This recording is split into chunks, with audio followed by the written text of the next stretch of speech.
ரிஷப ராசியில உள்ள கிருத்திகை நட்சத்திரக்காரர்களுக்கு சனி பகவான் ராசிக்கு 11ஆம் இடத்தில் அமர்ந்து என்னென்ன மாற்றங்கள குடுக்க போறார்ன்னா, உங்களுக்குள்ள நெறைய எனர்ஜி பவர் கிடைக்கும். எனர்ஜி பவர்னா எப்படின்னா, சும்மா அப்படியே உங்கள யார் யாரெல்லாம் டிக்ரேஷன் அதாவது டிப்ரஷன ஏற்படுத்திக்கிட்டே இருந்தாங்களோ, "உன்னால முடியாது. நீ எதுவுமே செய்ய மாட்ட." அப்படின்னு சொல்லி உங்கள ஒரு ஒரு கஷ்டத்த ஏற்படுத்திட்டு இருந்தாங்களோ, ஸோ அந்த நிலையிலிருந்து நீங்க மாறப் போறீங்க. உங்களால தான் முடியும் அப்படிங்கிறத நீங்க ஃபர்ஸ்ட்டு உங்க கண்ணாடிய பார்த்து நீங்க பேச ஆரம்பிங்க. உங்களால மட்டும் தான் முடியும். ஏன்னா, உங்களுடைய என்னன்னா வேலைன்னு வந்துட்டா, வெள்ளைக்காரன் மாரி வேலை பார்க்குறது நீங்க தான் ஃபர்ஸ்ட்டு. ஓகேவா? நீங்க அவ்வளோ தூரம் வேலைய முடிச்சுட்டு தான் மத்த வேலைய பார்ப்பீங்க.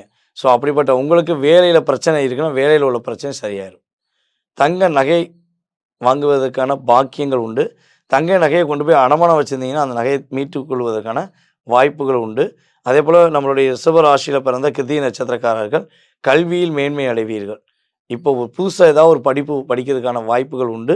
அதேபோல ஸ்டூடண்ட் அனைவருக்குமே ஒரு முதன்மையான மாணவர், மாணவி என்று பேர் வாங்கக்கூடிய பாக்கியம், ஒரு சாத்தியக்கூறுகள், கிரகங்கள் நம்மளுடைய சனி பகவான் கொடுக்கப் போகிறார்.